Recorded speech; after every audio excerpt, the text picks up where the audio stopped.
There is one thing I see parents do that absolutely makes my blood boil. It should be illegal even. And after almost 14 years working with married couples, I don't say that lightly. Here it is. A parent calls their married son or their married daughter and says, "We'd love for you to come to the family reunion or for Christmas or to the birthday party. Just don't bring your husband or don't bring your wife." What on earth? That should never happen. In fact, I think that should literally be illegal, because the moment that your son or your daughter got married, they stopped coming alone. Now, let me be really clear about what I'm not talking about. I'm not talking about the father and son fishing trips. You go. Most of us wives, knock yourselves out. I'm not talking about brothers going hunting for the weekend. Same thing. I'm not even talking about the girls' weekends, right? Most of the husbands are like, I'm good. Go have fun, right? That's not the issue. I am talking about family holidays, graduation parties, weddings, Christmas, whatever it may be. Do you see the difference? Any gathering where the spouse would normally be included. If you invite your married child but intentionally leave out their spouse, you're asking them to do something they should never have to do. You're asking them to choose when they already chose, by the way. But choose between the family where they came from or the family they created. And that is an incredibly unfair and unfortunate position to put someone in, assuming that someone is someone you care about. Think about what you're actually asking. You're asking your son to look at his wife and say, "Honey, I'm going without you." Or your daughter to look at her husband and say, "My family doesn't want you there, but I'm going anyway." Can you imagine how painful that is? Can you imagine the message that sends to the spouse who's left behind? You're not really part of this family. We don't want you here. Can you imagine what that does to your own son or your daughter? Now they're caught in the middle, right? If they stay home with their spouse, as they should, because again, they already chose, they already picked whose team they're going to be on when they walk down the aisle, right? They feel guilty for disappointing you nonetheless.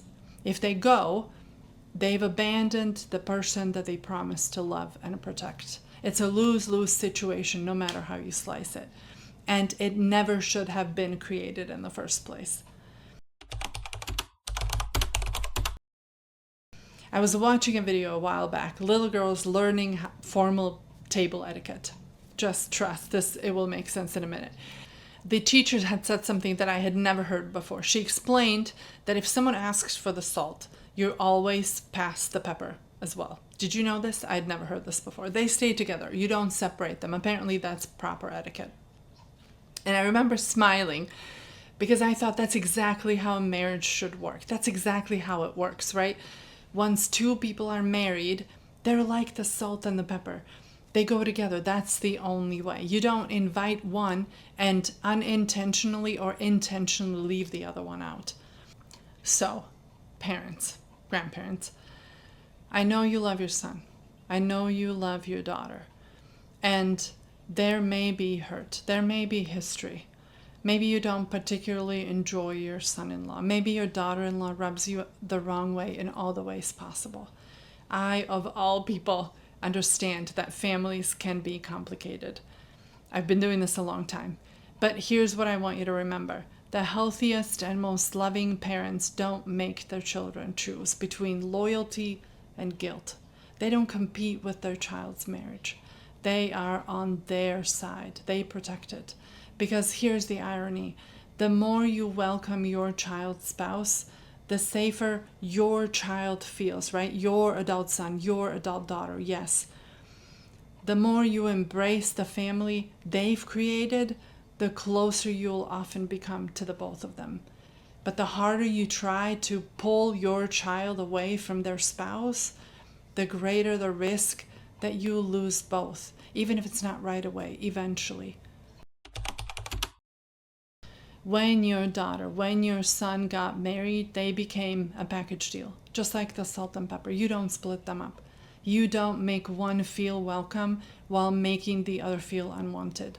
And if for whatever reason you truly cannot invite their spouse, then don't put your son or your daughter in the impossible position of having to choose. Because if your child's spouse isn't welcome, don't expect that your son, don't expect that your daughter will feel completely welcome either. Remember the thing about them becoming one, right? That happened at the wedding? Yeah.